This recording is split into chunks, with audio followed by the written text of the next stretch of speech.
जय हिंद दोस्तों आज इस वीडियो में हम बात करेंगे वैद्युत विभव के बारे में। पहले इसकी परिभाषा को देखेंगे और पढ़ेंगे, इसके बाद इसमें जो फार्मूला बनता है उसको भी जानेंगे। तो सबसे पहले परिभाषा से शुरू करते हैं। इसके लिखा है कि एकांक परीक्षण आवेश को अनंत से वैद्युत क्षेत्र के अंदर किसी बिंदु तक बिना गतिज ऊर्जा में परिवर्तन किए हुए लाने में किया गया कार्य वैद्युत विभव कहलाता है।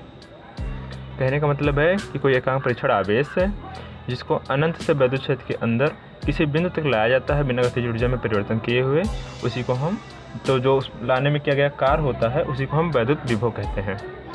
तो इसे समझते हैं कैसे। मान लीजिए यहाँ पर कोई स्रोत आवेश है यहाँ पर, तो इससे कुछ वैद्युत क्षेत्र भी निकलेंगे, इसे निकलेंगे बहुत सारे, पर हम कुछ ही बना रहे हैं, अभी बाकी तो सब बना नहीं सकते हैं।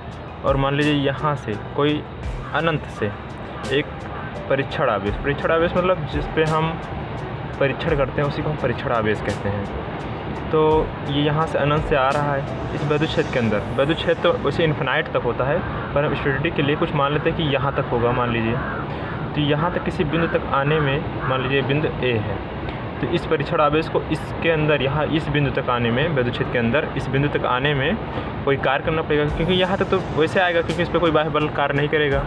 पर यहाँ जो वैद्युत क्षेत्र है इसके अंदर आने में से कुछ ना कुछ कार्य करना पड़ेगा, क्योंकि ये अपने अंदर तो आने नहीं देगा वैसे, क्योंकि इसके क्षेत्रफल में आएगा कोई, तो जाहिर सी बात है कोई ना कोई अपने क्षेत्रफल में तो आने नहीं देगा, तो इसे कुछ ना कुछ कार्य करना पड़ेगा।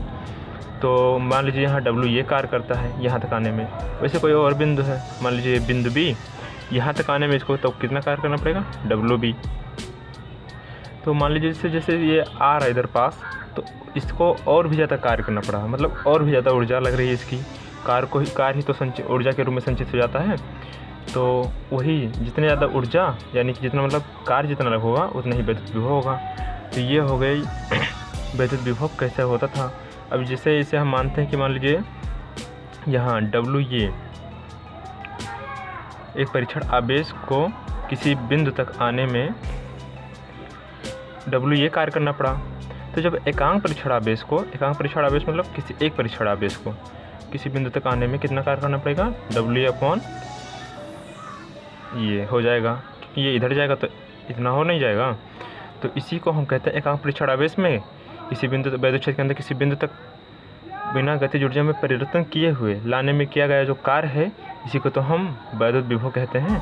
तो इससे ये हो गया हमारा वैद्युत विभव इस बिंदु के लिए।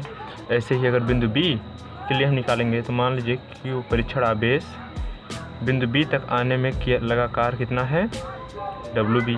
तो एकांक परीक्षण आवेश के लिए कितना हो जाएगा, WB/Q0।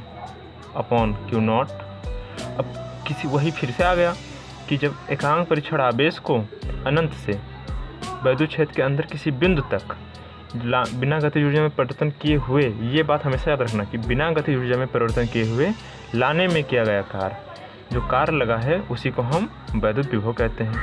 तो ये हो जाएगा। यही था वैद्युत विभव, छोटा सा टॉपिक पर बहुत ही इम्पोर्टेंट टॉपिक था ये चैप्टर नंबर 3 का है क्लास 12 के। तो ये बहुत ही इम्पोर्टेंट हो जाता है अपने आप में, इसलिए इसे ध्यान से पढ़ लीजिएगा। तब तक के लिए मिलेंगे और किसी नए वीडियो में, तब तक के लिए जय हिंद।